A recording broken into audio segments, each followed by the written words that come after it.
ദൈവം നമ്മെ അനുഗ്രഹിക്കട്ടെ. പ്രാർത്ഥനയെക്കുറിച്ചുള്ള പാഠങ്ങളാണ് നമ്മൾ ഈ ദിവസങ്ങളെല്ലാം പഠിച്ചുകൊണ്ടിരിക്കുന്നത്. ധാരാളം കാര്യങ്ങൾ പ്രാർത്ഥനയെക്കുറിച്ച് നമ്മൾ ചിന്തിക്കുകയും പഠിക്കുകയും ചെയ്തു. നിങ്ങൾക്ക് എല്ലാവർക്കും അത് ആത്മീയമായി ഉപകാരപ്പെടുന്നു എന്ന് ഞാൻ കർത്താവിൽ വിശ്വസിക്കുന്നു. കർത്താവായ യേശു ക്രിസ്തുവിന്റെ പ്രാർത്ഥനയെക്കുറിച്ചാണ് നമ്മൾ കഴിഞ്ഞ ആഴ്ചയിൽ പഠിച്ചത്. കർത്താവായ യേശു ക്രിസ്തുവിന്റെ 25 പ്രാർത്ഥനകളാണ് തിരുവചനത്തിൽ രേഖപ്പെടുത്തിയിരിക്കുന്നത്. അതിലെ ആദ്യത്തെ പ്രാർത്ഥനയാണ് കഴിഞ്ഞ ക്ലാസ്സിൽ നമ്മൾ ശ്രദ്ധിച്ചത്. ഏകാന്ത പ്രാർത്ഥന, വേറിട്ട നിർജ്ജന സ്ഥലത്ത് പോരുന്ന് പ്രാർത്ഥിക്കുന്ന പ്രാർത്ഥനയാണ് നമ്മൾ വായിച്ചത്. മർക്കോസിന്റെ സുവിശേഷം 1-ാം അധ്യായം 12-ാമത്തെ വാക്യത്തിൽ നമ്മൾ വായിച്ചു. ഏറ്റവും കുറഞ്ഞത് 9 പ്രാവശ്യമെങ്കിലും കർത്താവ് വേറിട്ട് പോയിരുന്ന് പ്രാർത്ഥിക്കുന്ന പ്രാർത്ഥന നമുക്ക് കാണാൻ കഴിയും. 9 times Jesus retreated to be alone with God. കർത്താവിനോടുകൂടെ തനിച്ചായിരിക്കാൻ, ദൈവത്തോടുകൂടെ തനിച്ചായിരിക്കാൻ 9 തവണ യേശു പിൻവാങ്ങിപ്പോയി എന്നാണ് നമ്മൾ പഠിക്കുന്നത്. അതിന്റെ ആദ്യത്തെ വാക്യമാണ് നമ്മൾ വായിച്ചത്. മർക്കോസിന്റെ സുവിശേഷം 1-ാം അധ്യായം 12-ാമത്തെ വാക്യം. പ്രാർത്ഥിക്കുമ്പോൾ ഏതെല്ലാം ഘടകങ്ങളുണ്ട് എന്ന് ഞാൻ പറഞ്ഞു. ദൈവമുണ്ട്, പ്രാർത്ഥിക്കുന്ന യേശുവുണ്ട്, കാട്ടുമൃഗങ്ങളുണ്ട്, ദൂതന്മാരുണ്ട്, സാത്താനുണ്ട്. ഇതെല്ലാം പ്രാർത്ഥനയിലുണ്ട്. അപ്പോ പ്രാർത്ഥന കേൾക്കുന്ന ദൈവമുണ്ട്, പ്രാർത്ഥിക്കുന്നയാളുണ്ട്, പരീക്ഷിക്കുന്ന പിശാചുണ്ട്, സഹായിക്കുവാൻ ദൂതന്മാരുണ്ട്, പ്രതീകാത്മക ഭാവത്തിൽ സിംബോളിക്കായിട്ട് കാട്ടുമൃഗങ്ങളെ നമ്മൾ കാണുന്നു. അപ്പൊ ഇതെല്ലാം ഉണ്ട്. എപ്പോഴും ശത്രുവിന്റെ ഒരു ആരവാരവും എപ്പോഴും പ്രാർത്ഥിക്കുന്ന ഒരാളിന് മുൻപിൽ ഉണ്ടായേക്കാം. കർത്താവായ യേശു ക്രിസ്തുവിനെ ക്രൂശിക്കുന്ന സമയത്തും കാട്ടുമൃഗങ്ങളോടാണ് അവിടുത്തെ ജനത്തെ ഉപമിച്ചിരിക്കുന്നത്. 22-ാം സങ്കീർത്തനത്തിൽ നമ്മളത് വായിക്കുന്നു. ബുഭുക്ഷയോടെ അലർന്ന സിംഹം, വേഴ്സ് 13 അല്ലെ, 22-ാം സങ്കീർത്തനം 13-ാമത്തെ വാക്യം. 1-ാമത്തെ ഗ്രൂപ്പാണ് ബുഭുക്ഷയോടെ അലർന്ന സിംഹം അല്ലെ, വേഴ്സ് 13. കിട്ടിയോ സിസ്റ്ററെ? കിട്ടി. ബുഭുക്ഷയോടെ അലർന്ന സിംഹം പോലെ അവർ എന്റെ നേരെ വായ് പിളർക്കുന്നു. ഓക്കെ, വേഴ്സ് 12, 12-ാം വാക്യം. അനേകം കാളകൾ എന്നെ വളഞ്ഞു, ഭാഷാൻ കൂറ്റന്മാർ എന്നെ ചുറ്റിയിരിക്കുന്നു. വേഴ്സ് 16. നായ്ക്കൾ എന്നെ വളഞ്ഞു, ദുഷ്ടന്മാരുടെ കൂട്ടം എന്നെ ചുറ്റിയിരിക്കുന്നു, അവർ എന്റെ കൈകളെയും കാലുകളെയും തുളച്ചു. വേഴ്സ് 21. സിംഹത്തിന്റെ വായിൽ നിന്ന് എന്നെ രക്ഷിക്കണമേ, കാട്ടുപോത്തുകളുടെ കൊമ്പുകൾക്കിടയിൽ നീ എനിക്ക് ഉത്തരമരുളുന്നു. 4 കാട്ടുമൃഗങ്ങൾ ക്രൂശിന്റെ ചുവട്ടിൽ അണിനിരുന്നു എന്നാണ് പ്രതീകാത്മക ഭാഷയിൽ അവിടെ എഴുതിയിരിക്കുന്നത്. ശ്രദ്ധിക്കണം. അത് അവിടെ കൂടി വന്നിരുന്ന മനുഷ്യരെ 4 ഗ്രൂപ്പിൽ പെടുത്തുമ്പോൾ അവരെ ഹിംസ്ര ജന്തുവിന്റെ, ക്ഷുദ്രജീവികളുടെ സ്വഭാവത്തിലാണ് പറയുന്നത്. അനേക കാളകൾ എന്നെ വളഞ്ഞു, ബുഭുക്ഷയോടെ അലറുന്ന സിംഹങ്ങൾ അവിടെ ഉണ്ടായിരുന്നു, നായ്ക്കൾ എന്നെ വളഞ്ഞു, കാട്ടുപോത്തുകളുടെ ഇടയിൽ ഞാനായി. അപ്പൊ ഈ കാട്ടുപോത്തുകളും നായ്ക്കളും സിംഹങ്ങളും കാളകളും എന്ന് പറയുന്നത് പ്രതീകാത്മക രൂപത്തിലാണ്. ഇത് മനുഷ്യന്റെ സ്വഭാവമാണ്. നശിപ്പിക്കുന്ന വൈരാഗ്യ ബുദ്ധിയോടുകൂടെ ഇടപെടുന്ന ആളുകളെയാണ് അവിടെ കാണുന്നത്. അപ്പം പ്രാർത്ഥിക്കുന്നയാൾ ഒരു ബാറ്റിൽ ഫീൽഡിലാണെന്ന് മറക്കരുത്. പ്രാർത്ഥിക്കുന്നയാളിന് ഒരു സ്പിരിച്വൽ ബാറ്റിലുണ്ട്, ഒരാത്മീയ യുദ്ധമുണ്ട്. അത് രക്തങ്ങളും മാംസങ്ങളും അല്ല എന്നാണ് പൗലോസ് പറയുന്നത്. നമുക്ക് പോരാട്ടമുള്ളത് ജഡരക്തങ്ങളോടല്ല, വാഴ്ചകളോടും അധികാരങ്ങളോടും സ്വർലോകങ്ങളിലെ ദുഷ്ടാത്മ സേനകളോടും അത്രയെന്ന് പൗലോസ് വ്യക്തമായി പറയുന്നുണ്ട്. അത് പിന്നീട് പറയുമ്പോൾ ഞാൻ പറയാം. പിശാചിന്റെ 4 മേഖലകളാണത്. അപ്പൊ ബാറ്റിൽ ഫീൽഡാണ്, സ്പിരിച്വൽ ബാറ്റിലാണ് പ്രാർത്ഥന. പോരാടി പ്രാർത്ഥിക്കണമെന്ന് കൊലോസ്യ ലേഖനത്തിൽ എഴുതിയിരിക്കുന്നു. പ്രാർത്ഥനയിൽ പോരാടണം. ഇത് വളരെ ശ്രദ്ധിക്കേണ്ടത് ഒരു കാര്യം. അപ്പോ സൈറ്റനിക് അറ്റാക്കും എപ്പോഴും ഉണ്ടായിരിക്കും. Satan is a person and devil is its act and demon is its spirit. ഇത് മൂന്നും വ്യത്യസ്തമായി പഠിക്കുക. പ്രാർത്ഥന ഉണ്ടാകും. Satan is a person. വ്യക്തിഭാവത്തിൽ നമ്മോട് ഇടപെടുന്നതിനാണ് സാത്താൻ എന്ന് പറയുന്നത്. ഡെവിൾ എന്ന് പറഞ്ഞാൽ സൈറ്റനിക് പ്രവൃത്തികളെയാണ് ഡെവിൾ എന്ന് പറയുന്നത്. അല്ലെ ഡെവിളിഷ് എന്നൊക്കെ കേട്ടിട്ട് ഡെവിൾ. ഇപ്പം Satan has its acts called a devil. പിശാചിന് പ്രവൃത്തികൾ ഉണ്ടാകും, അതിന് ഡെവിൾ എന്ന് പറയും. അത് ഒരു ആത്മാവിന്റെ രൂപത്തിൽ ക്രിയ ചെയ്യുമ്പോൾ അതിനെ ഡിമൺ എന്ന് പറയും. Demonic attack. ഇതാർക്കൊക്കെ ഉണ്ടാകും? വിശ്വാസികൾക്കും ഉണ്ടാകും, സ്നാനപ്പെട്ടവർക്കുണ്ടാകും, പ്രാർത്ഥിക്കുന്നവർക്ക് പ്രത്യേകിച്ചുണ്ടാകും. പൈശാചികമായ ആക്രമണം ഉണ്ടാകാം. ഒരു സൈഡിൽ കാട്ടുമൃഗങ്ങൾ, മറു സൈഡിൽ സാത്താൻ. ഇതിനിടയിൽ നാം നിന്നാൽ പോലും അദൃശ്യമായി ദൈവത്തിന്റെ ദൂതന്മാർ നമ്മെ കരുതും എന്ന് വേദപുസ്തകം പറയുന്നു. അപ്പൊ ഈ ബാറ്റിൽ ഫീൽഡിൽ നമ്മൾ ഭയപ്പെടേണ്ട കാര്യമൊന്നുമില്ല. ദൂതന്മാർ നമ്മളെ സഹായിക്കുന്നു. പ്രാർത്ഥന കേൾക്കുന്ന ദൈവം ഉയരത്തിലുണ്ട്. അപ്പം അങ്ങനെയാണ് കർത്താവായ യേശു ക്രിസ്തു പ്രാർത്ഥനയ്ക്കായി നിൽക്കുന്ന കാഴ്ച നമുക്കവിടെ കാണുവാനായിട്ട് കഴിയുന്നു. അപ്പം കർത്താവായ യേശു ക്രിസ്തുവിന്റെ ഒറ്റയ്ക്കുള്ള, തനിച്ചുള്ള ആദ്യത്തെ പ്രാർത്ഥനയുടെ റെഫറൻസ് ആണ് നമ്മൾ വായിച്ചത്. അതിന്റെ ഇമ്പോർട്ടൻസ് മനസ്സിലാക്കണം. കർത്താവായ യേശു ക്രിസ്തു പരീക്ഷയെ വിജയിച്ചു. യേശുക്രിസ്തുവിനുണ്ടായിരുന്ന പരീക്ഷയെ യേശുക്രിസ്തു വിജയിച്ചു. വേദപുസ്തകം പറയുന്നത് പരീക്ഷ 2 തരത്തിലുണ്ട്. അതും കൂടെ പറഞ്ഞു പോയേക്കാം, കാരണം പ്രാർത്ഥനയെ കുറിച്ചുള്ള ഒരു പാഠമായതുകൊണ്ട് പഠിക്കുന്ന ആളുകൾക്ക് ഗ്രഹിക്കാൻ വേണ്ടി. പിശാച് നമ്മെ പരീക്ഷിക്കും, പിശാച് നമ്മെ പരീക്ഷിക്കും, അല്ലെ സാത്താൻ നമ്മെ പരീക്ഷിക്കും, ദൈവം നമ്മളെ പരീക്ഷിക്കും. ഇത് രണ്ടും വേർതിരിച്ചറിയണം. ഉൽപ്പത്തി പുസ്തകം 22-ാം അധ്യായം 1-ാമത്തെ വാക്യം വായിക്കാമോ? ഉൽപ്പത്തി പുസ്തകം 22-ാം അധ്യായം 1-ാമത്തെ വാക്യം. അതിന്റെ ശേഷം ദൈവം അബ്രഹാമിനെ പരീക്ഷിച്ചത് എങ്ങനെയെന്തെന്നാൽ. മതി. അതിന്റെ ശേഷം ദൈവം അബ്രഹാമിനെ പരീക്ഷിച്ചത് എങ്ങനെയെന്നാൽ. അവിടെ തലക്കെട്ടിൽ തന്നെ എഴുതിയിട്ടുണ്ട്. ആ വാക്യത്തിൽ ആദ്യം എഴുതിയിരിക്കുന്നത് ദൈവം അബ്രഹാമിനെ പരീക്ഷിച്ചു.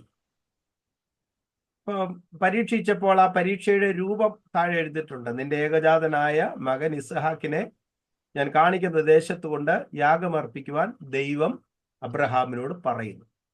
അബ്രഹാം അത് വിശ്വസിക്കുന്നു. മനുഷ്യയാഗം നിലവിലില്ലാതിരിക്കുന്ന ഒരു കാലമാണെന്ന്. സാധാരണഗതിയിൽ മനുഷ്യയാഗം നിലവിലില്ല.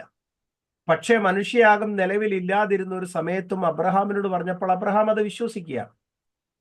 അബ്രഹാം തന്റെ മകനായ ഇസ്ഹാക്കുമായി മോറിയ ദേശത്തേക്ക് യാത്ര ചെയ്തു. വേദപുസ്തകം പറയുന്നു ദൈവം ദോഷങ്ങളാൽ പരീക്ഷിക്കുന്ന ദൈവം അല്ല. ദൈവം ദോഷങ്ങളാൽ പരീക്ഷിക്കുന്ന ദൈവമല്ല. പരീക്ഷയുടെ സ്വഭാവം അനുസരിച്ചാണ് അത് ദൈവമാണോ പിശാചാണോ നമ്മളെ പരീക്ഷിക്കുന്നതെന്ന് തിരിച്ചറിയേണ്ടത്. അബ്രഹാം ആ പരീക്ഷയിൽ വളരെ ആനന്ദത്തോടു കൂടെ തന്റെ മകനുമായി മോറിയ ദേശത്തേക്ക് പോകുന്നു. പോയിട്ട് ആ മകനുമായി തിരികെ വീട്ടിലേക്ക് നടന്നു വരുന്ന ഒരു കാഴ്ച നമ്മൾ ആ അധ്യായം തീരുന്നതിന് മുമ്പ് തന്നെ നമ്മൾ കാണുന്നു. അപ്പൊ ദൈവം പരീക്ഷിക്കും. 2 മത്തായി സുവിശേഷം 4-ാം അധ്യായം 1-ാം വാക്യം. അനന്തരം പിശാചനാൽ പരീക്ഷിക്കപ്പെടുവാൻ യേശുവിനെ ആത്മാവ് മരുഭൂമിയിലേക്ക് നടത്തി. അവിടെ പരീക്ഷിക്കുന്ന ആരാ? പിശാചനാൽ പരീക്ഷിക്കപ്പെടുവാൻ. അപ്പൊ ഈ 2 പരീക്ഷയെ വേർതിരിച്ച് എല്ലാവരും മനസ്സിലാക്കിയിരിക്കണം. എന്നെ കേൾക്കുന്ന എല്ലാവരും. ദൈവം പരീക്ഷിക്കും, പിശാച് പരീക്ഷിക്കും. ദൈവം പരീക്ഷിക്കുന്നത് എങ്ങനെയാണ്? അവൻ ദോഷങ്ങളാൽ പരീക്ഷിക്കുന്നില്ല. നമുക്കവിടെ ഒന്നും നഷ്ടപ്പെടാനില്ല. നമുക്കതിനെയെല്ലാം അതിജീവിച്ച് മടങ്ങി വരുവാൻ കഴിയും. ഊർജ്ജസ്വലനായി കടന്നു വരാൻ കഴിയും. 22-ാം അധ്യായത്തിൽ വേദപുസ്തകത്തിൽ എങ്ങും പറയാത്തൊരു കാര്യം, ഈ പരീക്ഷ കഴിഞ്ഞപ്പോൾ അബ്രഹാമിനോട് ദൈവം പറഞ്ഞു, ഞാൻ നിന്നെ ഐശ്വര്യമായി അനുഗ്രഹിക്കും. വാക്യം എത്രാമത്തെയാ? 22-ാം അധ്യായം. ഇത് വേദപുസ്തകത്തിൽ ആ ഒരൊറ്റയിടത്ത് എഴുതിയിട്ടുള്ളൂ. വേറെ എങ്ങും ആവർത്തിക്കാത്തൊരു വാക്കാണ്, ഞാൻ നിന്നെ ഐശ്വര്യമായി അനുഗ്രഹിക്കും. വായിച്ചു. ഈ കാര്യം ചെയ്ത് നിന്റെ ഏകജാതനായ മകനെ തരുവാൻ മടിക്കായകൊണ്ട് ഞാൻ നിന്നെ ഐശ്വര്യമായി അനുഗ്രഹിക്കും. നിന്റെ സന്തതിയെ ആകാശത്തിലെ നക്ഷത്രങ്ങൾ പോലെയും കടൽക്കരയിലെ മണൽ പോലെയും അത്യന്തം വർദ്ധിപ്പിക്കും. കണ്ടോ, അവിടെ ദൈവം ഒരു യുണീക്കായിട്ടൊരു പദം, വളരെ യുണീക്കായിട്ട് ആവർത്തിക്കപ്പെടാത്തൊരു പദം അവിടെ ഉപയോഗിക്കുകയാണ്. ഞാൻ നിന്നെ ഐശ്വര്യമായി അനുഗ്രഹിക്കും. എല്ലാവരും ഒന്ന് പറഞ്ഞേ, ഈ ക്ലാസ്സിൽ കേൾക്കുന്ന എല്ലാവരും മ്യൂട്ടാണേലും പറഞ്ഞേ, ഞാൻ നിന്നെ ഐശ്വര്യമായി അനുഗ്രഹിക്കും. ഇൻക്രെഡിബിൾ ബ്ലെസ്സിങ് അല്ലെ? ഇൻക്രെഡിബിൾ ബ്ലെസ്സിങ് എന്ന് പറഞ്ഞാൽ അതുല്യമായി അനുഗ്രഹിക്കും. തുല്യതയില്ലാതെ ഞാൻ നിന്നെ അനുഗ്രഹിക്കും. I will bless U abundantly. ഞാൻ നിന്നെ സമൃദ്ധമായി അനുഗ്രഹിക്കും. എന്നിട്ട് 3 അനുഗ്രഹങ്ങളുടെ ഒരു ലിസ്റ്റ് അവിടെ പറഞ്ഞു അല്ലെ? ഐ വിൽ ബ്ലസ് യു, ഞാൻ നിന്നെ അനുഗ്രഹിക്കും. Personal blessing. രണ്ടാമത്തെ ബ്ലെസ്സിങ് പറഞ്ഞതാണ്, നിന്റെ സന്തതിയെ ഞാൻ അനുഗ്രഹിക്കും. നിന്റെ സന്തതി മുഖാന്തരം ഒരു ദേശം അനുഗ്രഹിക്കപ്പെടും. Personal blessing, national blessing and universal blessing. എത്ര അനുഗ്രഹമാണ് നോക്കിയേ. Multiple blessing, multiple blessing. I will bless you, ഞാൻ നിന്നെ അനുഗ്രഹിക്കും. നിന്റെ സന്തതി അനുഗ്രഹിക്കും. നിന്റെ സന്തതി മുഖാന്തരം ഭൂമിയിലുള്ള സകല വംശങ്ങളും അനുഗ്രഹിക്കപ്പെടും. വ്യക്തിപരമായി അനുഗ്രഹിക്കപ്പെട്ടു. നാഷണൽ ബ്ലെസ്സിങ്, ദേശീയമായി അനുഗ്രഹിക്കപ്പെട്ടു. ആൻഡ് യൂണിവേഴ്സൽ ബ്ലെസ്സിങ് എന്ന് പറഞ്ഞാൽ അന്തർദേശീയമായി, ഇന്റർ കോണ്ടിനെന്റൽ ബ്ലെസ്സിങ് അബ്രഹാമിനുണ്ടാകാനിടയായിത്തീർന്നു. സ്തോത്രം. എത്ര ശ്രേഷ്ഠകരമായ കാര്യമാണ്. ദൈവം പരീക്ഷിച്ചു എന്നാണ് ആദ്യത്തെ വാക്യത്തിൽ എഴുതിയിരിക്കുന്നത്. പക്ഷെ ആ പരീക്ഷ കഴിഞ്ഞ് പൊന്ന് പുറത്തു വരുന്നത് പോലെ ശോഭയുള്ളതായി അബ്രഹാം ആ പരീക്ഷ കഴിഞ്ഞിട്ട് മടങ്ങി വരുന്ന കാഴ്ച നമുക്ക് കാണാൻ കഴിയും. സ്തോത്രം. എത്ര ശ്രേഷ്ഠകരമായ പദം. അപ്പൊ 22-ാം അധ്യായം പ്രത്യേകം ശ്രദ്ധിക്കണം. ദൈവത്തിന്റെ പരീക്ഷയുടെ സ്വഭാവം എങ്ങനെയാണെന്ന് പഠിക്കാൻ 22-ാം അധ്യായം എല്ലാവരും ഇന്നൊന്ന് വായിക്കണം. ദൈവത്തിന്റെ പരീക്ഷയുടെ സ്വഭാവം എന്താണ്? ആദ്യം അത് കയ്പായി തോന്നാം, അംഗീകരിക്കാൻ പറ്റാത്തതായി തോന്നാം, യോജിച്ചതല്ലാത്തതായി തോന്നാം. ചോദ്യങ്ങൾ ചോദിക്കാം, ഇതെന്താണ് ഇങ്ങനെ സംഭവിക്കുന്നതെന്ന് ചോദിക്കാം. പരീക്ഷയുടെ ആദ്യം അങ്ങനെയൊക്കെ ആയിരിക്കാം. ഞാൻ ഇതിൽ കൂടെ കടന്നു പോകണമല്ലോ, എനിക്കത് പറ്റുകയില്ല എന്നൊക്കെ തോന്നിയേക്കാം. പക്ഷേ ആ പരീക്ഷയിൽ കൂടെ കടന്നു പോകുമ്പോൾ ഈ പരീക്ഷയ്ക്കകത്ത് ദൈവം തന്നെ നമ്മെ സഹായിക്കുകയും പുതുബലത്തോടുകൂടെയും തീയിൽ കൂടെ പൊന്ന് പുറത്തു വരുന്നത് പോലെ പുറത്തു വരുവാൻ ദൈവം നമ്മെ സഹായിക്കുകയും ചെയ്യും. സ്തോത്രം. അവിടെ നമുക്ക് നഷ്ടപ്പെടുവാനോ തകരുവാനോ അല്ല കർത്താവ് ഇത് ചെയ്യുന്നത്. ദോഷങ്ങളാൽ പരീക്ഷിക്കുന്നത് ദൈവമല്ല. നമുക്കുള്ളത് നഷ്ടപ്പെടാനും നമുക്കുള്ളത് തകർത്ത് തരിപ്പണമാക്കുവാനുമല്ല ദൈവം പരിശ്രമിക്കുന്നത്. അതിൽ കൂടെ നമ്മുടെ വിശ്വാസത്തെ വർദ്ധിപ്പിക്കുവാനും വിശ്വാസത്തെ ഉറപ്പിക്കുവാനുമായിട്ടാണ് ദൈവം ഈ പരീക്ഷ കൊണ്ടുവരുന്നത്. അപ്പൊ പുതിയ നിയമ വിശ്വാസികൾക്ക് പരീക്ഷയുണ്ട്. ശിക്ഷ, പരീക്ഷ, പരിശോധന. 3 പേരാ അത്. പഠനത്തിന് വേണ്ടി പറയുമ്പോ ഇതെല്ലാം ഇങ്ങനെ ഉടനെ ഇങ്ങനെ ഫ്ലോ ആയിട്ട് വരുന്നോണ്ടാ പറഞ്ഞു പോവുക. അടുത്തടുത്ത 3 പുസ്തകങ്ങളിൽ 3 പേരാ കൊടുത്തിരിക്കുന്നത്. എബ്രായർ, യാക്കോബ്, 1 പത്രോസ്. അടുത്തടുത്ത 3 ലേഖനങ്ങളിൽ 3 നിർവചനങ്ങൾ എഴുതിയിട്ടുണ്ട്. അല്ലെ 3 തരത്തിലാണ് അതിനെ പരീക്ഷയുടെ രീതി എഴുതിയിരിക്കുന്നത്. ഒന്ന് ശിക്ഷ, എബ്രായർ ലേഖനം 12:5 ശിക്ഷ. 2 പരീക്ഷ, യാക്കോബ് 1:12 പരിശോധന, 1 പത്രോസ് 1:7. അപ്പം എല്ലാവരും ഒന്ന് പറഞ്ഞേ, വിശ്വാസികൾക്ക് ഉണ്ടാകുന്ന 3 പരീക്ഷകൾ, അല്ലെങ്കിൽ ആ മേഖലയിൽ പെടുന്ന 3 കാര്യം: ശിക്ഷ, പരീക്ഷ, പരിശോധന. ഒന്നാമത്തത് ശിക്ഷയായിരിക്കും. 12:5 എബ്രായർ 12:5 മകനെ, കർത്താവിന്റെ ശിക്ഷ നിരസിക്കരുത്, അവൻ തല്ലുമ്പോൾ മുഷിയരുത് എന്ന് എഴുതിയിരിക്കുന്നത് അല്ലേ? അപ്പം ബാലശിക്ഷ എന്നൊരു പദം കൂടെ താഴോട്ട് വായിക്കുമ്പോൾ ഉണ്ട്, ബാലശിക്ഷ. അപ്പം ദൈവം നമ്മുടെ പിതാവായിരിക്കുക കൊണ്ട് നമ്മെ അവൻ ശിക്ഷിക്കും, ഡിസിപ്ലിൻ ചെയ്യും. ചന്നഖ് എന്നൊരു പദമായി ഗ്രീക്ക് പദത്തിൽ ഉപയോഗിക്കുന്നത് ചന്നഖ്. ചന്നഖ് എന്ന് പറഞ്ഞാൽ A rope in the horse of A mouth of the horse. Rope in the horse of A mouth. ഒരു കുതിരയുടെ കടിഞ്ഞാണിന് പറയുന്ന പേരാണ് ചന്നഖ്. അതാണ് ബാലശിക്ഷയ്ക്ക് ഗ്രീക്കിൽ പറയുന്ന പേര്. കുതിരയ്ക്ക് ഇഷ്ടപോലെ ഉള്ളതുപോലെ ഓടാൻ പറ്റത്തില്ല. അപ്പം കുതിരയെ ഈ കടിഞ്ഞാൺ ഉപയോഗിച്ച് ഇത് ഓടിക്കുന്നയാളിന്റെ ദിശയിലേക്ക് ഇതിനെ വലിച്ചു കൊണ്ടുവരും. അതിനാണ് ഡിസിപ്ലിൻ എന്ന് പറയുന്നത്, അതിനാണ് ശിക്ഷ എന്ന് പറയുന്നത്. മറ്റൊരു പദമുണ്ട്, സ്പേണിങ് എന്ന് പറയും. ഞാൻ പലപ്പോഴും പറഞ്ഞിട്ടുണ്ട് സ്പേണിങ്. ഒരു കുതിര അതിവേഗത്തിൽ അതിനെ ഓടിച്ചുകൊണ്ട് പോകുമ്പോൾ ഈ കുതിരയെ ഓടിക്കുന്നയാളിന്റെ ദിശയിലേക്ക് ഇതിനെ തിരിച്ചു കൊണ്ടുവരുവാൻ ഈ കുതിരയെ ഓടിക്കുന്നയാള് അദ്ദേഹത്തിന്റെ ഷൂ കൊണ്ട് ഇതിനെ ചെറുതായിട്ടൊന്ന് കുത്തും. അതിനകത്തൊരു ചെറിയ മുള്ളു പോലെ കാണും. ആ മുള്ളു വെച്ച് ഈ കുതിരക്കേട്ട് ചെറുതായിട്ട് ഏത് ദിശയിലേക്കാണ് പോകേണ്ടത് ആ ദിശയിലേക്ക് തിരിക്കാൻ മറുദിശയിൽ ചെറിയ ഒരു പരിക്കേൽപ്പിക്കുന്ന പോലെ, വേദന എടുക്കുന്ന പോലെ കുത്തും. അപ്പൊ കുതിരയ്ക്ക് ഇതറിയാം, കുതിര ആ ദിശയിലേക്ക് ഇത് തന്നെ തിരിഞ്ഞു. അത് സ്പേണിങ് എന്ന് പറയും. SPURNING, സ്പേണിങ്. പലപ്പോഴും ക്രിസ്തീയ ജീവിതത്തിൽ ഇത് നമുക്കുണ്ട്. കർത്താവ് നമ്മെ പലപ്പോഴും ബാലശിക്ഷ കേൾപ്പിക്കും. ഒരു ചെറിയ വേദന നമുക്കുണ്ടാകും, ഒരു ചെറിയ ഉപദ്രവം നമുക്കുണ്ടായെന്ന് വന്നേക്കാം. അതെന്തിനാണ്? ദൈവം ഉദ്ദേശിക്കുന്ന നിലയിലേക്കും നിലവാരത്തിലേക്കും ആ വഴിയിലേക്കും നാം പോകേണ്ടതിന് ഉടമസ്ഥനായ ദൈവം നമ്മെ ചെറുതായി വേദന ഏൽപ്പിക്കുന്നതാണ്. അതിനാണ് ശിക്ഷ എന്ന് പറയുന്നത്. ശിക്ഷ, അല്ലേ? ഇതില്ലാത്തവരായിട്ട് ആരെങ്കിലും ഉണ്ടോ? ശിക്ഷ കൊണ്ട് അടി കൊണ്ട് പൊളയുക നമ്മൾ. ശിക്ഷയുണ്ട്. ഇപ്പൊ ശിക്ഷയുണ്ടാവുമ്പോ നമ്മള് പ്രതികരിക്കുന്നത് എങ്ങനെയായിരിക്കും? കർത്താവേ, നിന്റെ ഹിതം പോലെ എന്നെ നടത്തണമെന്ന് പാടുന്നു. രണ്ടാമതാണ് പരീക്ഷ. യാക്കോബിന്റെ ലേഖനം 1:12 വായിച്ചേ. യാക്കോബ് 1:12. പരീക്ഷ സഹിക്കുന്ന മനുഷ്യൻ ഭാഗ്യവാൻ, അവൻ കൊള്ളാകുന്നവനായി തെളിഞ്ഞ ശേഷം കർത്താവ് തന്നെ സ്നേഹിക്കുന്നവർക്ക് വാഗ്ദത്തം ചെയ്ത ജീവകിരീടം പ്രാപിക്കും. പരീക്ഷ സഹിക്കുന്ന മനുഷ്യൻ എന്നാണ് മലയാളത്തിൽ എഴുതിയിരിക്കുന്നത്. അതിന്റെ മൂലഭാഷയിൽ പരീക്ഷ ജയിക്കുന്ന മനുഷ്യൻ ഭാഗ്യവാൻ എന്നാണ്. ഓക്കെ, പരീക്ഷ സഹിക്കുകയല്ല, പരീക്ഷ ജയിക്കുക.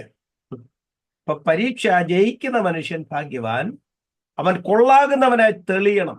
തെളിഞ്ഞിട്ട് കർത്താവ് വാഗ്ദത്തം ചെയ്ത കിരീടം പ്രാപിക്കണം. അതിനാണ് പരീക്ഷ ദൈവം തരുന്നത്. പരീക്ഷ എന്ന വാക്കിനർത്ഥം പ്രൊമോഷൻ എന്നാണ്. പരീക്ഷയിലെ പ്രൊമോഷൻ ഇല്ലല്ലോ. 1 മുതൽ 10 വരെ ഒന്ന് കടന്നു കിട്ടണമെങ്കിൽ എത്ര പരീക്ഷയുണ്ടെന്നറിയാം. ഒരു വർഷം തന്നെ എത്ര പരീക്ഷയാണ്. ധാരാളം പരീക്ഷ കടന്ന് ചെല്ലുമ്പോഴാണ് അവന് പ്രൊമോഷൻ ലഭിക്കുന്നത്, അല്ലെങ്കിൽ അടുത്ത ക്ലാസ്സിലേക്ക് പ്രവേശിക്കാൻ കഴിയുന്നത്. പരീക്ഷയുണ്ട്. പരീക്ഷയുടെ ഒരു പ്രത്യേകത, നമ്മൾ ക്ലാസ് റൂമിലൊക്കെ ചെന്നിരിക്കുമ്പോൾ അറിയാം. തലേ ദിവസം വരെ 4-5 പേര് ഒരു ക്ലാസ്സിൽ ഒരു ബെഞ്ചിൽ ഇരുന്നതാ. പക്ഷെ ഇപ്പൊ ഒരു ബെഞ്ചിൽ ഒരാളെ ഇരിക്കുന്നുള്ളൂ, അല്ലേ?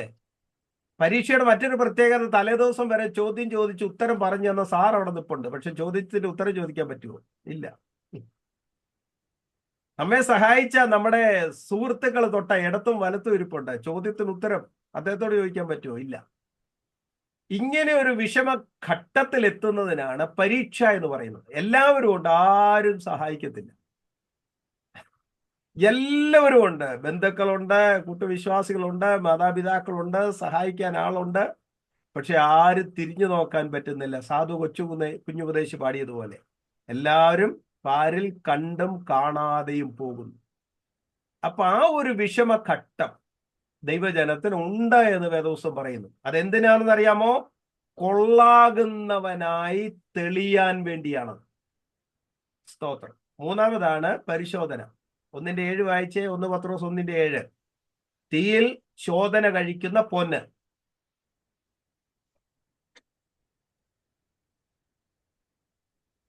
അഴിഞ്ഞു പോകുന്നതും തീയിൽ ശോധന കഴിക്കുന്നതുമായ പൊന്നിനേക്കാൾ നിങ്ങളുടെ വിശ്വാസത്തിന്റെ പരിശോധന വിലയേറിയത് എന്ന് യേശുക്രിസ്തുവിന്റെ പ്രത്യക്ഷതയിൽ പുകഴ്ചയ്ക്കും തേജസ്സിനും മാനത്തിനുമായി കാണുവാൻ അങ്ങനെ ഇടവില്ല. അഴിഞ്ഞു പോകുന്നതും തീയിൽ ശോധന കഴിക്കുന്നതുമായ പൊന്ന്, വിശ്വാസത്തിന്റെ പരിശോധന, ടെസ്റ്റ് ഓഫ് ഫെയ്ത്ത്.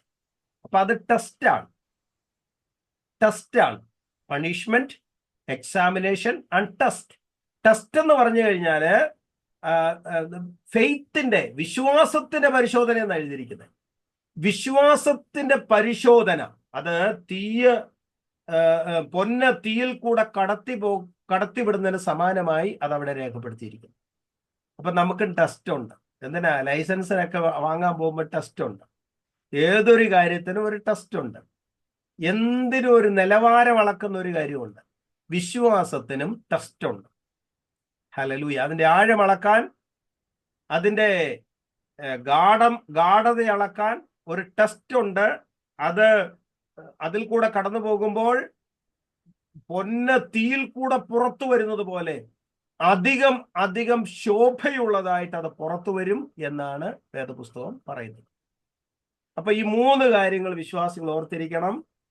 പ്രാർത്ഥനയിലും ആത്മീയ ജീവിതത്തിലും നമുക്ക് സംഭവിച്ചേക്കാവുന്ന പ്രശ്നങ്ങളെ ഇത്തരത്തിൽ കാണണം. അത് ശിക്ഷയായിരിക്കാം, അത് പരീക്ഷയായിരിക്കാം, അത് പരിശോധനയായിരിക്കാം. ഇതിൽ കൂടെ നമ്മെ കടത്തിവിടുന്നത് ദൈവമാണ്. ദൈവത്തിന് ഒരു ഉദ്ദേശത്തോടു കൂടെയാണ് അതിൽ കൂടെ നമ്മെ കടത്തിവിടുന്നത്. സ്തോത്രം. അതുകൊണ്ട് അതിൽ നമ്മൾ പതറരുത്, ഉറച്ചു നിന്ന് അതിൽ കൂടെ ജയിക്കണം. ഇപ്പൊ കർത്താവായ യേശുക്രിസ്തുവിന്റെ ഒന്നാമത്തെ പരീക്ഷ, അല്ലെങ്കിൽ യേശുക്രിസ്തുവിന്റെ ഒന്നാമത്തെ പ്രാർത്ഥന, ആദ്യത്തെ ഉപവാസത്തെ കുറിച്ചുള്ള കാര്യമാണ് നമ്മൾ കണ്ടത്. ഇതെല്ലാം കൂടെ കമ്പൈൻ ചെയ്ത് പഠിച്ചേ. യേശുക്രിസ്തുവിന്റെ ആദ്യത്തെ പ്രാർത്ഥന, ഒറ്റയ്ക്കുള്ള പ്രാർത്ഥന, ഉപവാസം, അതുപോലെ തന്നെ പിശാചിന്റെ പരീക്ഷ, ഇതെല്ലാം കൂടെ ഒന്നിച്ചു വന്നു. പക്ഷെ ഇവിടെ ഒന്നും തകരുന്ന ഒരു യേശുവിനെ അല്ല നമ്മൾ കാണുന്നത്. ഇവിടെയൊക്കെ പരാജയപ്പെടുന്ന ഒരു യേശുവിനെ, അല്ലെങ്കിൽ കീഴ്പ്പെടുന്ന ഒരു യേശുവിനെ അല്ല നമ്മൾ കാണുന്നത്. കർത്താവ് അധികം ശക്തിയോടുകൂടെ അടുത്ത ശുശ്രൂഷയ്ക്ക് വേണ്ടി ഒരുങ്ങി തയ്യാറായി അവിടെ നിന്ന് യോർദാനിൽ നിന്ന് അടുത്ത ഗലീലയിലേക്ക് പോകുന്ന ഒരു യേശുവിനെ നമുക്ക് കാണുവാനായിട്ട് കഴിയും. പിശാചിനെ ജയിക്കുക. അപ്പൊ ഫാസ്റ്റിംഗ്, അതും കർത്താവിടെ ഒറ്റയ്ക്ക് പ്രാർത്ഥിച്ചു എന്ന് എഴുതിയിരിക്കുമ്പോൾ അവിടെ ഫാസ്റ്റിംഗ് എഴുതിയിരിക്കുന്നത് അല്ലേ? മർക്കോസ് 1:12 അത് ഫാസ്റ്റിംഗ്. അവിടെ അവൻ സാത്താനാൽ പരീക്ഷിക്കപ്പെട്ട് 40 ദിവസം മരുഭൂമിയിലെ കാട്ടുമൃഗങ്ങളോട് കൂടി ആയിരുന്നു. ദൂതന്മാർ അവനെ ശുശ്രൂഷിച്ച് പോന്നു. ആദ്യത്തെ പ്രാർത്ഥനയാണ് പരീക്ഷകളുടെ കൂമ്പാരമായി നിൽക്കുന്ന ഫാസ്റ്റിംഗ്. അപ്പം ഫാസ്റ്റിങ്ങിനെ കുറിച്ച് പറയാം. അവിടെയാണ് ഈ ഫാസ്റ്റിങ്ങിന്റെ മൂലഭാഷ വേദപുസ്തകത്തിൽ എഴുതിയിരിക്കുന്നത്. അവിടെയാണ് ടെസോം, TSOME, ടെസോം. സോം എന്നും പറയാം, ടെസോം എന്നും പറയാം. ഞാൻ താഴെ ചാറ്റിൽ എഴുതാം.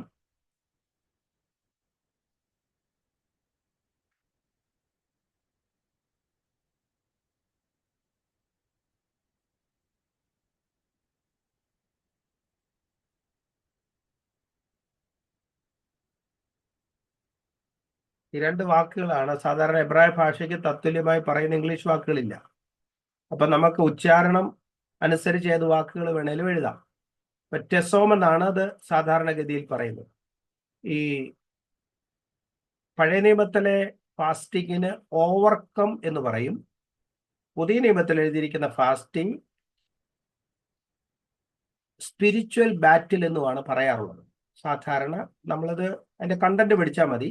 ഓരോന്നോരോന്ന് നമുക്ക് അപഗ്രഥിച്ച് പഠിക്കാൻ സമയമില്ല. സാധാരണ ഓൾഡ് ടെസ്റ്റമെന്റിലെ എല്ലാ ഫാസ്റ്റിങ്ങിനും ഓവർകം ചെയ്യാനായിട്ടുള്ള ഒരു ഉപാധിയായിട്ടാണ് പറയുന്നത്. ഓവർകം ചെയ്യുക. എന്തിനാ ഫാസ്റ്റിംഗ് എന്ന് പറയുന്നത്? നമ്മൾ എന്തിനാ ഫാസ്റ്റ് ചെയ്യുന്നത്? ഒറ്റ വാക്കിൽ പറഞ്ഞാൽ ഓവർകം ചെയ്യാനാ, അതിജീവിക്കാനായിട്ടാ, അല്ലേ?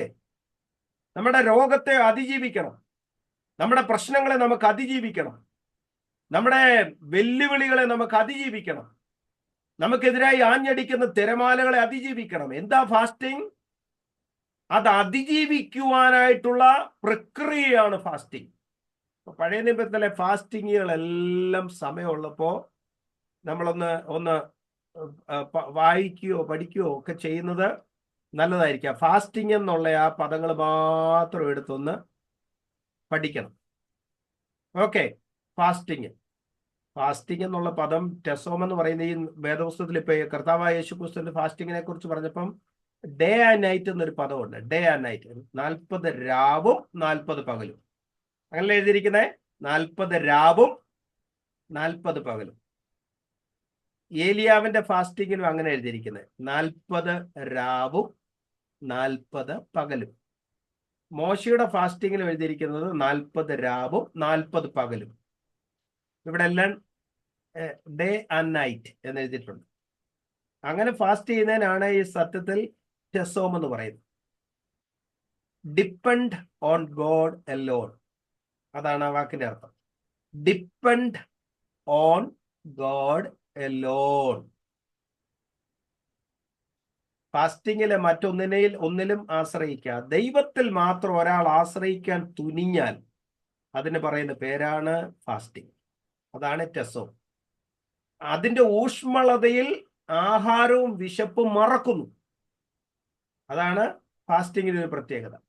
ദൈവവുമായിട്ടുള്ള ബന്ധത്തിൽ, ദൈവത്തിൽ ഡിപ്പെൻഡ് ചെയ്യുവാനുള്ള ആ വ്യഗ്രതയിൽ നമ്മുടെ ശരീരത്തിന്റെ ആഗ്രഹങ്ങളെ നാം മറന്നുപോകും. അല്ലെ? അതിന് സോൾ ഫാസ്റ്റിംഗ് എന്ന് പറയാറുണ്ട്. പഴയ നിയമത്തിലെ ആളുകൾ സോൾ ഫാസ്റ്റിംഗ് എന്ന് പറയും. എന്തായാലും മലയാളത്തിൽ പറയുക ആത്മതപനം. അയച്ചിട്ടില്ലേ? ആത്മതപനം. അത് ഫാസ്റ്റിംഗ് ആകട്ടോ, ആത്മതപനം, സോൾ ഫാസ്റ്റിംഗ്. അത് യോം കിപ്പൂറിനോടുള്ള ബന്ധത്തിലാണ് ആ വാക്ക് കൂടുതൽ ഉപയോഗിക്കുന്നത്. യോം കിപ്പൂറിനോടുള്ള ബന്ധത്തിൽ ലേവ്യ പുസ്തകം നമ്മൾ വായിക്കുമ്പോൾ അവിടെ എഴുതിയിട്ടുണ്ട്, നിങ്ങളുടെ ആത്മതപനം എന്ന് എഴുതിയിട്ടുണ്ട്. അതുപോലെ തന്നെ യശയ്യാപ്രവാചകന്റെ പുസ്തകം 58-ാം അധ്യായത്തിലും ആത്മതപനം എന്നൊരു വാക്കുണ്ട്. ആത്മതപനം, soul fasting. Okay, soul fasting. യശയ്യാപ്രവാചകന്റെ പുസ്തകം 58-ാം അധ്യായത്തിന്റെ അകത്ത് 6-ാം വാക്യമാണെന്ന് തോന്നുന്നു. സിസ്റ്റർ ഒന്ന് വായിക്കാമോ? ഉപവാസം ഉണ്ട്. ഉപവാസം. അവിടെ ആത്മതപനം എന്നൊരു വാക്കുണ്ടോ? അതിന് കണ്ടില്ല. ലേവ്യ പുസ്തകം 16-31. യശയ്യാ 58-3 കേട്ടോ. 58-3, ലേവ്യ 16-31. ഞങ്ങൾ നോമ്പ് നോൽക്കുന്നത് നീ നോക്കാതെ ഇരിക്കുന്നതെന്ത്? ഞങ്ങൾ ആത്മതപനം ചെയ്യുന്നത് നീ അറിയാതിരിക്കുന്നതെന്ത്? ഇതാ നിങ്ങൾ വായിച്ചോ, താഴ്ത്തൊന്ന് വായിച്ചേരെ. ഞങ്ങൾ നോമ്പ് നോൽക്കുന്നത് നീ നോക്കാതിരിക്കുന്നതെന്ത്?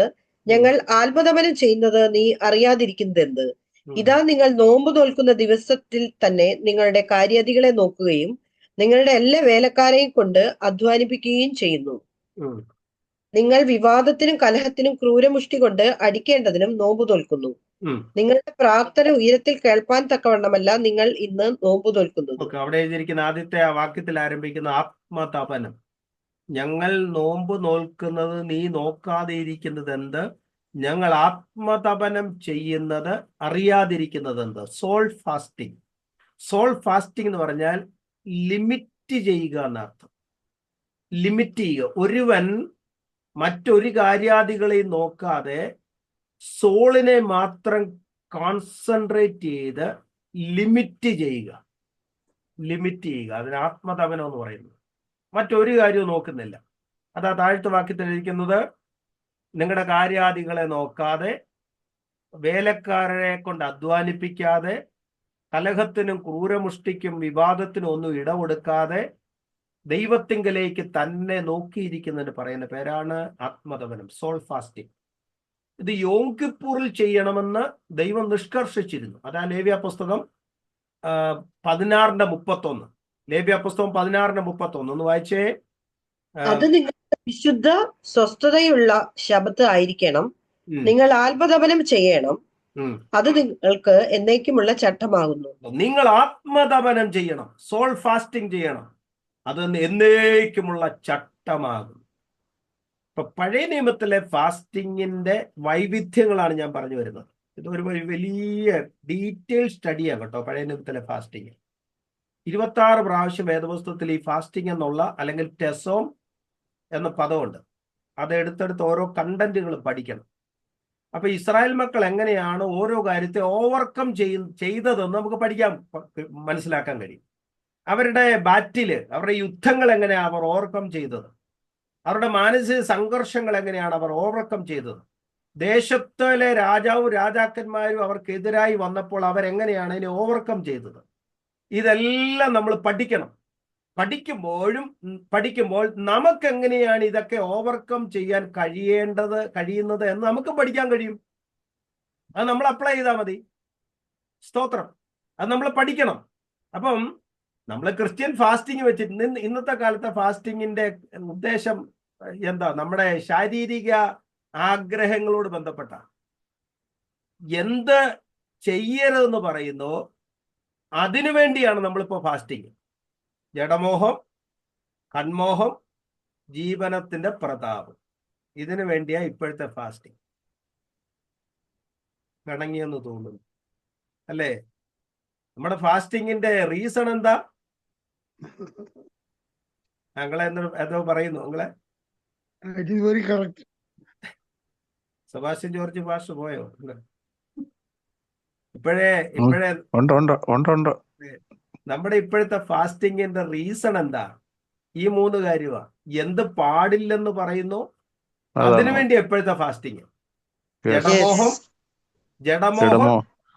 കൺമോഹം, ജീവനത്തിന് പ്രതാപം, അതിനുവേണ്ടി ഇപ്പോഴത്തെ ഫാസ്റ്റിങ്. കറക്റ്റ്. ലൗകികമായ സംഗതികൾക്ക് വേണ്ടി, ലൗകികമായ ഭൗതികമായ കാര്യങ്ങളോട് ബന്ധപ്പെട്ടാണ് ഇന്ന് ചർച്ചുകളിലും ആളുകളും ചെയ്യുന്ന ഏകദേശം 99% ഫാസ്റ്റിംഗ്. ഞാൻ ഇത്രയും വർഷത്തെ എൻ്റെ ശുശ്രൂഷയിൽ ഒരാൾ ഫാസ്റ്റ് ചെയ്യുമ്പോൾ എന്തിനാ ബ്രദറെ ഫാസ്റ്റ് ചെയ്യുന്നു എന്ന് ചോദിച്ചാൽ എനിക്ക് കുറച്ചുകൂടെ ആത്മീയമായി വളരാനാണെന്ന് പറയുന്നവരെ ഞാൻ വളരെ ചുരുക്കം കണ്ടിട്ടുണ്ട്. എനിക്ക് കുറച്ചുകൂടെ വളരണം പാസ്റ്ററെ, എനിക്ക് കുർബാനകൾ പ്രാപിക്കണം പാസ്റ്ററെ, എനിക്ക് കുറച്ചുകൂടെ വചനം ഒന്ന് പഠിക്കാനായിട്ടാ പാസ്റ്ററെ, എനിക്ക് ആത്മീയമായി കുറച്ചുകൂടെ വളരണം. ഞാൻ ദൈവദാസന്മാരുടെ ജോലിയല്ലേ? അതെ. ഇങ്ങനെ ആരെങ്കിലും പറയാറുണ്ടോ ഫാസ്റ്റിങ്ങിനെ എടുക്കുന്ന സമയത്ത് ഞാൻ ഇന്ന കാര്യത്തിനാ ഫാസ്റ്റ് ചെയ്യുന്നത്? ഇല്ല, പറയാറില്ല. ഇപ്പോഴത്തെ ഫാസ്റ്റിങ്ങിന് നമ്മൾ എന്തിനാ ഫാസ്റ്റ് ചെയ്യുന്നത് നമ്മൾ പറയണ്ടല്ലോ. നമ്മുടെ മക്കളോടുള്ള ബന്ധത്തിലോ മറ്റു കാര്യങ്ങൾ അതിന് പ്രാർത്ഥിക്കരുതെന്നല്ല ഞാൻ പറഞ്ഞത്. അതിന് പ്രാർത്ഥിക്കണം.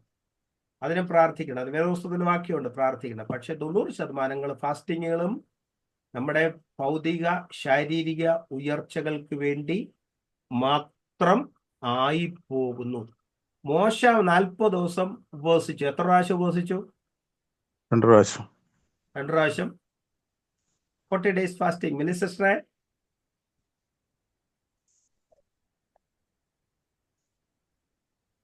ദിവസത്തെ fasting how many times he did fast? പറഞ്ഞായിരുന്നു 2 times. 2 times? അതോ ഒരു പ്രാവശ്യം? ഒരു പ്രാവശ്യം. ദിവസം പറഞ്ഞായിരുന്നു, ഞാൻ ഓർമ്മയില്ല. ഒരു ക്ലാസ്സിൽ പറഞ്ഞായിരുന്നു, പക്ഷെ ഓർക്കുന്നില്ല ദിവസം. ഞാൻ പറഞ്ഞതായിരുന്നു അല്ലേ? പറഞ്ഞായിരുന്നു, പക്ഷെ ഓർമ്മയില്ല, പറഞ്ഞേ, ഓർക്കുന്നില്ല. ആവർത്തന പുസ്തകം 9-ാം അധ്യായം. റെഫറൻസ് പറയാം. അപ്പൊ ഈ റെഫറൻസ് പറയുമ്പോൾ നിങ്ങൾ ഓർത്തിരിക്കും. ഞാൻ ഈ പറഞ്ഞു പോകുന്നതുകൊണ്ടായിരിക്കും മറന്നു പോകുന്നത്. ആ സംഖ്യ ആവർത്തന പുസ്തകം 9-ാം അധ്യായം എന്ന് പറഞ്ഞേ. 9-ാം അധ്യായത്തിന്റെ ആവർത്തനം, Deuteronomy chapter 9 verse 9. chapter 9 verse 9. യഹോവ നിങ്ങളോട് ചെയ്ത നിയമത്തിന്റെ പലകകളായ കൽപ്പലകകളെ വാങ്ങുവാൻ ഞാൻ പർവ്വതത്തിൽ കയറി 40 രാവും 40 പകലും പർവ്വതത്തിൽ താമസിച്ചു. മതി. നമ്പർ 1 അണ്ടർലൈൻ ചെയ്തിട്ട് ആ സൈഡിൽ എഴുതി വെക്കണേ. 1. 1. രണ്ടാമത്തത് chapter 9 verse 18. chapter 9 verse 18. പിന്നെ യഹോവയെ കോപിപ്പാൻ തക്കവണ്ണം നിങ്ങൾ അവന് അനിഷ്ടമായി പ്രവർത്തിച്ച നിങ്ങളുടെ സകല പാപങ്ങളും നിമിത്തം ഞാൻ യഹോവയുടെ സന്നിധിയിൽ മുമ്പിലത്തെ പോലെ 40 രാവും 40 പകലും വീണ് കിടന്നു. ഓക്കെ, അത് ഞാൻ അണ്ടർലൈൻ ചെയ്തിട്ട് 2 എന്ന് എഴുതണം. ഇനി 3 verse 25. യഹോവ നിങ്ങളെ നശിപ്പിക്കുമെന്ന് അരുളി ചെയ്തിരുന്നു കൊണ്ട് ഞാൻ യഹോവയുടെ സന്നിധിയിൽ 40 രാവും 40 പകലും വീണ് കിടന്നു. അണ്ടർലൈൻ ചെയ്തിട്ട് അവിടെ 3 എന്ന് എഴുതണം. മൂന്നാമത്തെ ഏതായിരുന്നു? verse 25. Okay, thank you. ഇനി ചാപ്റ്റർ 10 വേഴ്സ് 10. Chapter 10 verse 10. ഞാൻ മുമ്പിലത്തെ പോലെ 40 രാവും 40 പകലും പർവ്വതത്തിൽ താമസിച്ചു. ആ പ്രാവശ്യവും യഹോവ എന്റെ അപേക്ഷ കേട്ടു. അവിടെ അണ്ടർലൈൻ ചെയ്തിട്ട് 4 എന്നെഴുതണം.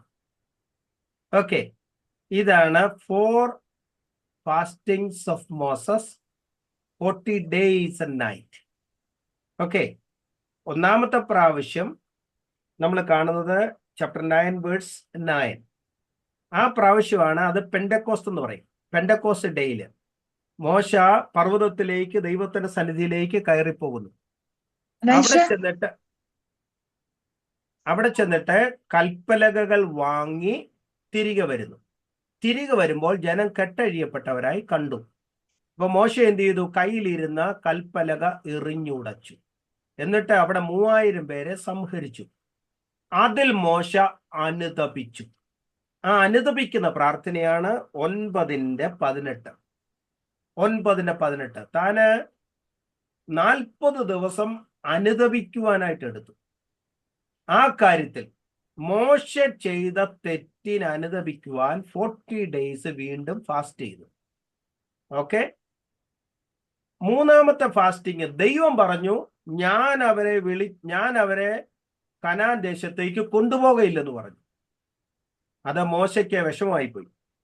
ഞാൻ യഹോവ നിങ്ങളെ നശിപ്പിക്കുമെന്ന് അരുളി ചെയ്തിരിക്കുന്നത് കൊണ്ട് ഞാൻ യഹോവയുടെ സന്നിധിയിൽ 40, 25-ാം വാക്യം, 40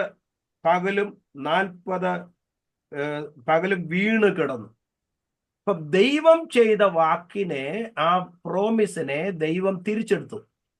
ആ പ്രോമിസിനെ തിരിച്ചെടുത്തപ്പോൾ അതിനെ റെസ്റ്റോർ ചെയ്യാൻ വേണ്ടി വീണ്ടും മൂന്നാമത്തെ പ്രാവശ്യം 40 രാവും 40 പകലും അനുതപിക്കുവാൻ, പ്രാർത്ഥിക്കുവാൻ, ദൈവം തന്നെ തീരുമാനത്തെ മാറ്റുവാൻ മോശ ഫാസ്റ്റ് ചെയ്തു. 4, മോശയോട് ദൈവം പറഞ്ഞു, നീ മുൻപിലത്തെ പോലെ കൽപ്പലക 2 ഉണ്ടാക്കുക, 2 കൽപ്പലക ചെത്തിക്കൊള്ളുക, ഞാൻ എഴുതിയതുപോലെ തന്നെ നിനക്ക് വീണ്ടും അതിനകത്ത് എഴുതി തരും എന്ന് പറഞ്ഞു. അങ്ങനെ മോശ കൽപ്പലക ചെത്തിക്കൊണ്ട്, അത് ഉണ്ടാക്കിക്കൊണ്ട്, ഒരു ബ്ലാങ്ക് ടാബ്ലറ്റ് ഉണ്ടാക്കിക്കൊണ്ട് മോശ പർവ്വതത്തിലേക്ക് കയറി കടന്നു പോകുന്നു. അവിടെ ചെന്ന് മോശ ഇവിടെ കയ്യിൽ ദൈവം ആ കൽപ്പലകയിൽ ഇതെല്ലാം എഴുതി കൊടുത്തിട്ട് അതുമായി മോശ തിരികെ വരുന്നു. അന്നേരമാണ് മോശയുടെ മുഖം പ്രകാശിക്കുന്നു എന്ന് വേദപുസ്തകം പറയുന്നു. ഓക്കെ, ഇപ്പൊ 4 times, 2 times to get the 10 tablets and 2 times for repentance. അനുതപിക്കുവാൻ ഉപവസിക്കുന്നു, അനുതാപ പ്രാർത്ഥന ചെയ്യുന്നു, ആത്മതപനം ചെയ്യുന്നു, വീണ് കിടക്കുന്നു, കരയുന്നു, പാപങ്ങളുടെ മോചനത്തിന് വേണ്ടി ദൈവം അവൻ കരയുന്നു. അത് ഷല്ലൂം എന്ന് പറയാ പ്രാർത്ഥനയ്ക്ക്. ഇപ്പൊ പെന്തിക്കോസ് മുതൽ ഷല്ലൂം വരെയുള്ള, യോം കിപ്പൂർ വരെയുള്ള 4 പ്രാർത്ഥനകളാണ് മോശയുടെ പ്രാർത്ഥനകളായി നമുക്ക് ഇവിടെ കാണുവാനായിട്ട് കഴിയുന്നത്. മനസ്സിലാകുന്നുണ്ടോ? ഉണ്ടോ? നമ്മൾ ഈ ഓരോ വാക്യങ്ങളുടെ ഇടയിൽ കൂടെ കയറി വരുമ്പോഴേ ഇത് മനസ്സിലാവത്തുള്ളൂ. കാടടച്ച് വെടിവെച്ചാൽ ഒന്നും മനസ്സിലാവത്തില്ല. മോശ പർവ്വതത്തിൽ എത്ര പ്രാവശ്യം കയറിപ്പോയി?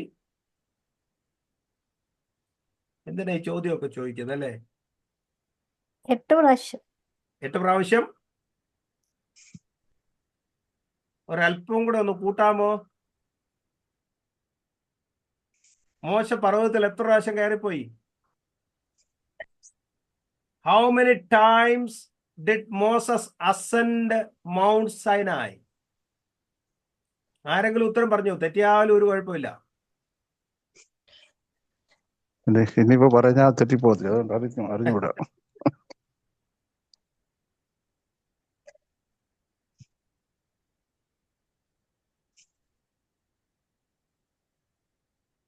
ഡോക്ടർ പറഞ്ഞ വളരെ കൃത്യമാണ്.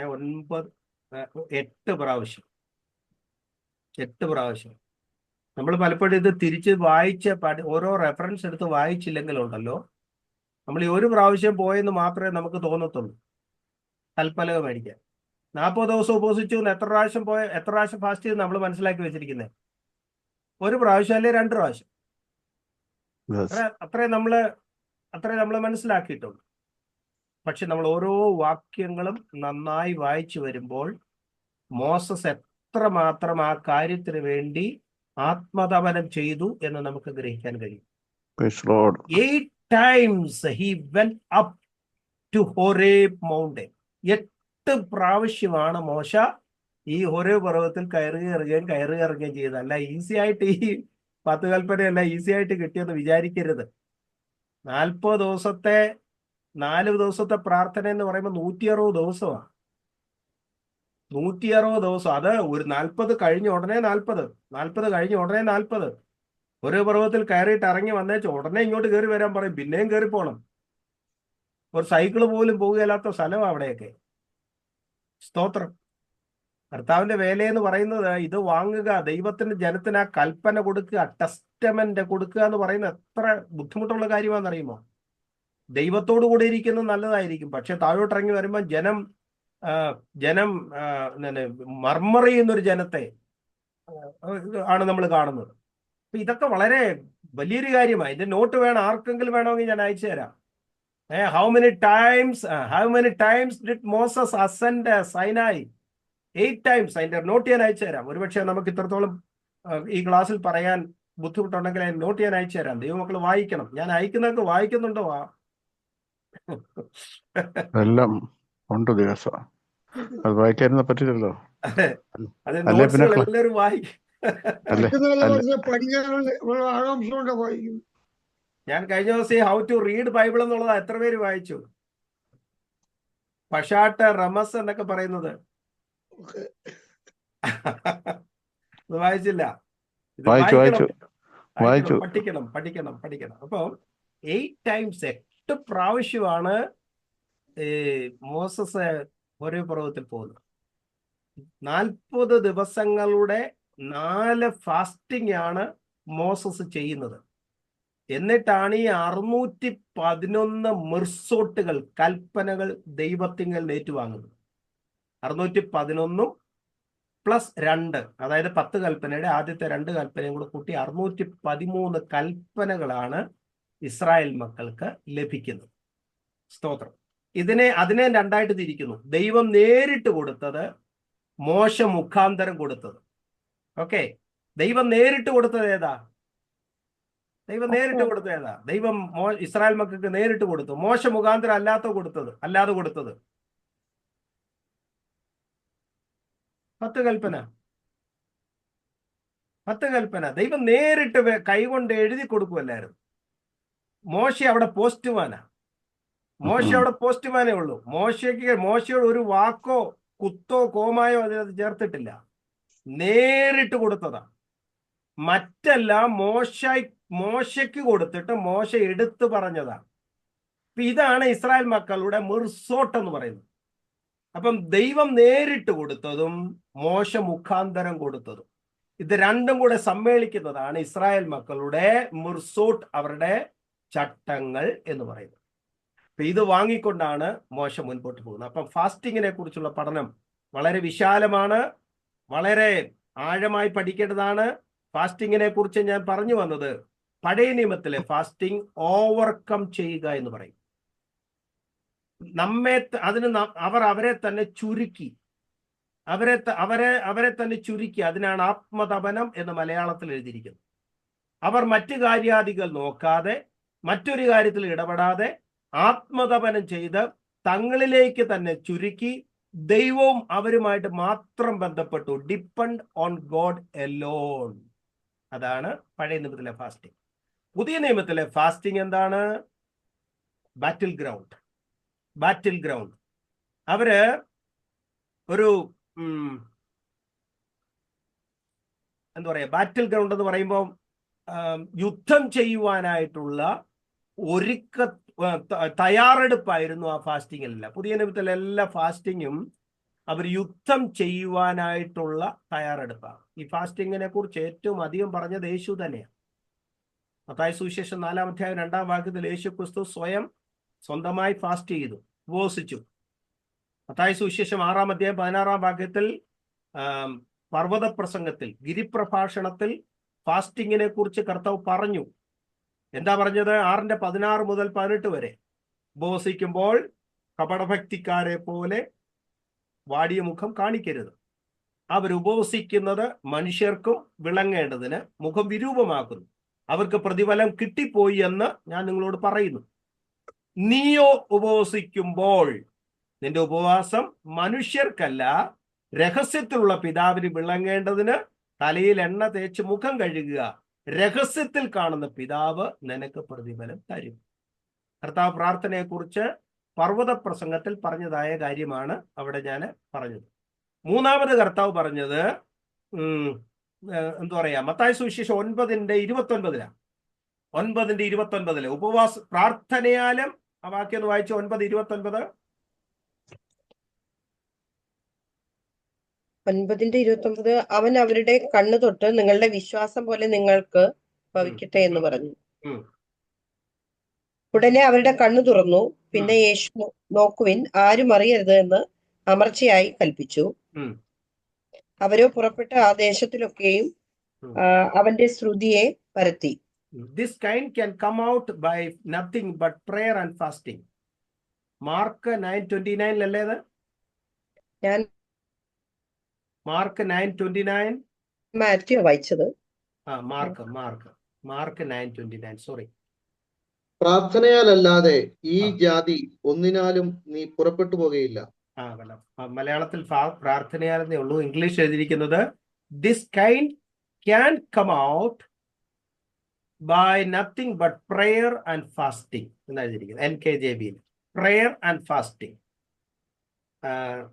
അപ്പൊ ഈ പ്രാർത്ഥനയാലല്ലാതെ ഈ ജാതി, ഇത്തരത്തിലുള്ള വകുപ്പുകൾ എന്ന് അതിന്റെ അർത്ഥം. അവിടെ ഒരു രോഗിയായ ഒരു കുട്ടിയായിട്ട് യേശുവിന്റെ അടുക്കൽ വന്നു. ഞങ്ങൾക്കത് എന്തുകൊണ്ട് അതിനെ പുറത്താക്കാൻ കഴിഞ്ഞില്ല എന്ന് ചോദിച്ചപ്പോൾ യേശു പറഞ്ഞ ഉത്തരമാണ് ഇവിടെ എഴുതിയിരിക്കുന്നത്. This kind cannot come out by nothing but prayer and fasting. ഇപ്പൊ പ്രാർത്ഥന എന്ന് പറയുന്നത് പൈശാചിക ശക്തികളെ ഓവർകം ചെയ്യാനുള്ള ഒരു ശക്തിയാണ്. ദൈവകൃപ സംഭരിക്കുവാനുള്ള ശക്തിയാണ് പ്രാർത്ഥന എന്ന് പറയുന്നത്. നാലാമതായിട്ട് കർത്താവ് പറഞ്ഞ ലൂക്കോസിന്റെ സുവിശേഷം 5-ാം അധ്യായം 33 മുതൽ 35 വരെയുള്ള വാക്യങ്ങളിലാണ്. ലൂക്കോസിന്റെ സുവിശേഷം 5-ാം അധ്യായം 33 മുതൽ 35 വരെയുള്ള വാക്യങ്ങൾ പറയുന്നു. അവർ അവനോട്, യോഹന്നാന്റെ ശിഷ്യന്മാർ കൂടെ കൂടെ ഉപവസിച്ച് പ്രാർത്ഥന കഴിച്ചു വരുന്നു. പരീശന്മാരുടെ ശിഷ്യന്മാരും അങ്ങനെ തന്നെ ചെയ്യുന്നു. നിന്റെ ശിഷ്യന്മാരോ തിന്നുകയും കുടിക്കുകയും ചെയ്യുന്നു എന്ന് പറഞ്ഞു. യേശു അവരോട്, മണവാളൻ തോഴ്മക്കാരോട് കൂടെ ഉള്ളപ്പോൾ അവരെ ഉപവാസം ചെയ്യിപ്പാൻ കഴിയുമോ? മണവാളൻ അവരെ വിട്ടു പിരിയേണ്ടുന്ന കാലം വരും, അന്ന് ആ കാലത്ത് അവർ ഉപവസിക്കുമെന്ന് പറഞ്ഞു. കണ്ടോ, ഇതാണ് കർത്താവായ യേശുക്രിസ്തു ഉപവാസത്തെ കുറിച്ച് പറഞ്ഞൊരു കാര്യം. യോഹന്നാന്റെ ശിഷ്യന്മാർ കൂടെ കൂടെ ഉപവസിച്ച് പ്രാർത്ഥന കഴിച്ചു വരുന്നു. പരീശന്മാരുടെ ശിഷ്യന്മാരും അങ്ങനെ തന്നെ ചെയ്യുന്നു. ഇവരെല്ലാം ഓൾഡ് ടെസ്റ്റ്മെന്റ് ബിലീവർ ആയിട്ട് വരുന്നവരാ. അവരെല്ലാം കൂടെ കൂടെ ഉപവസിക്കുന്നു. നിന്റെ ശിഷ്യന്മാർ തിന്നുകയും കുടിക്കുകയും ചെയ്യുന്നു. ഉടനെ കർത്താവ് അതിന് ഉത്തരമായിട്ട് പറഞ്ഞത്, ഈ മണവാളൻ തോഴ്മക്കാരോടുകൂടി ഉള്ളപ്പോൾ അവരെ ഉപവാസം ചെയ്യിപ്പാൻ കഴിയുകയില്ല. പക്ഷെ മണവാളൻ ഒരു ദിവസം വിട്ടുപിരിയും, അപ്പോൾ നിങ്ങൾ ഉപവസിക്കും എന്ന് കർത്താവിനോട് പറഞ്ഞു. ഓക്കെ, അടുത്ത കാര്യം പറഞ്ഞ ലൂക്കോസ് 18-ാം അധ്യായത്തില്. ലൂക്കോസ് 18:10 മുതൽ 14 വരെയുള്ള വാക്യങ്ങൾ നോട്ട് ചെയ്ത് വയ്ക്കുക. വലിയ വാക്യമാണ്. ലൂക്കോസിന്റെ സുവിശേഷം 18-ാം അധ്യായം 10 മുതൽ 14 വരെയുള്ള വാക്യങ്ങൾ. രണ്ട് മനുഷ്യര് പ്രാർത്ഥിപ്പാൻ ദേവാലയത്തിൽ പോയി. ഒരുത്തൻ പരീശൻ, മറ്റൊരുവൻ ചുങ്കക്കാരൻ. അതിനെക്കുറിച്ച് പറഞ്ഞപ്പോഴും കർത്താവ് ഉപവാസത്തിന്റെയും പ്രാർത്ഥനയുടെയും ഉദ്ദേശം കർത്താവ് അതിനകത്താണ് വെളിപ്പെടുത്തിയത്. എന്താണ് അതിന്റെ ഉദ്ദേശം? ലൂക്കോസ് സുവിശേഷം 2-ാം അധ്യായം 37-ാം വാക്യം. 2-ാം വാക്യം, ദൈവാലയം വിട്ടുപിരിയാതെ ഉപവാസത്തോടും പ്രാർത്ഥനയോടും കൂടെ രാവും പകലും ആരാധന ചെയ്തു പോന്നു എന്നാണ് എഴുതിയിരിക്കുന്നത്. ഇനി പ്രവൃത്തികളുടെ പുസ്തകത്തില്, പുതിയ നിയമത്തിൽ ഏറ്റവും അധികം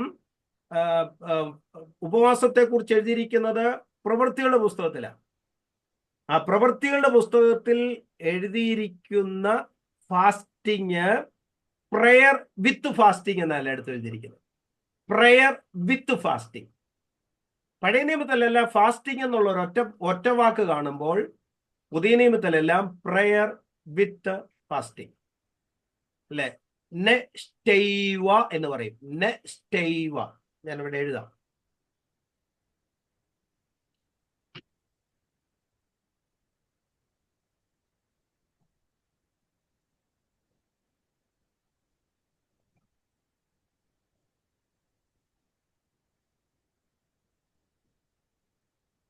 ചാറ്റ് കിട്ടിയോ? ഓക്കെ. ഇതിന് പറയുന്ന ഇങ്ങനെയാണ് പുതിയ നിയമത്തിലെ ഫാസ്റ്റിംഗ് കിടക്കുന്നത്. അതായത് പ്രെയർ വിത്ത് ഫാസ്റ്റിംഗ്. ഇതാണ് പ്രവൃത്തിയുള്ള പുസ്തകത്തിലെല്ലാം. ഞാൻ അടുത്ത ആഴ്ച എൻ്റെ റെഫറൻസുകളെല്ലാം തരാം, അല്ലെങ്കിൽ ഞാൻ ചാറ്റിൽ അയക്കാം.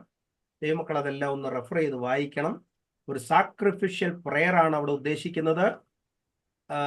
അതെല്ലാം ഒരു ബാറ്റിൽ ഗ്രൗണ്ടിനോട് ബന്ധപ്പെട്ട വാക്കുകളാണ് ഗ്രീക്ക് ഭാഷയിൽ പുതിയ നിയമത്തിൽ ഉപയോഗിക്കുന്നത്. ഒരു ബാറ്റിൽ ഗ്രൗണ്ടിനോട് ബന്ധപ്പെട്ട വാക്കുകളാണ്. ഒരു യുദ്ധകാലാടിസ്ഥാനത്തിൽ പ്രാർത്ഥിക്കുക, യുദ്ധഭൂമിയിൽ നിൽക്കുന്ന വീര്യത്തോടുകൂടെ പ്രാർത്ഥിക്കുക. അതുകൊണ്ടാണ് പോരാടി പ്രാർത്ഥിക്കുക എന്നൊക്കെ പറയുന്നത്. പുതിയ നിയമത്തിലെ പ്രാർത്ഥന ലാഘവത്തോടുകൂടിയല്ല. പുതിയ നിയമത്തിലെ പ്രാർത്ഥന പ്രാർത്ഥിച്ചു എന്ന് വരുത്തി തീർക്കേണ്ടതിനല്ല, പിശാചിനെ ജയിക്കുവാനുള്ള ആത്മിക യുദ്ധമാണ് പുതിയ നിയമത്തിലെ പ്രാർത്ഥന. സ്തോത്രം. പഴയ നിയമത്തിൽ അത് ആത്മതപനമാണ്, പഴയ നിയമത്തിൽ അത് ടെസോമാണ്, പഴയ നിയമത്തിൽ അത് മെറ്റാബോളിക് ഫാസ്റ്റിംഗ് ആണ്, ഡയഗ്നോസ്റ്റിക് ഫാസ്റ്റിംഗ് ആണ്.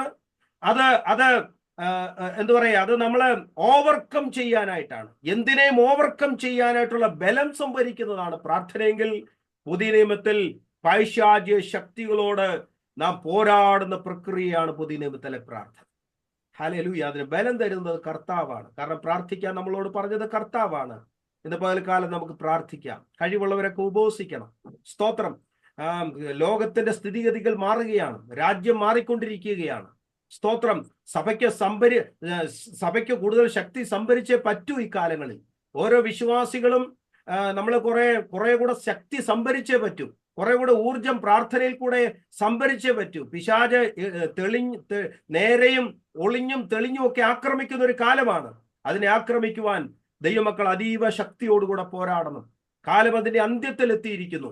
കർത്താവിന്റെ വരവ് അതിശീഘ്രമായിരിക്കുന്നു. വല്ലവിധേനയും ജനത്തെ തെറ്റിക്കുവാൻ പിശാച് അതിശീഘ്രം പരിശ്രമിച്ചുകൊണ്ടിരിക്കുമ്പോൾ ഒരുവൻ പോലും വീഴാതിരിക്കണതിന് പ്രാർത്ഥനയുടെ ശക്തി നാം എല്ലാവരും സംഭരിക്കണം. നമുക്ക് അല്പസമയം ദൈവസന്നിധിയിൽ പ്രാർത്ഥിക്കാം. എല്ലാവരും തങ്ങളുടെ കണ്ണുകളെ അടച്ച് അല്പസമയം പ്രാർത്ഥിക്കാം.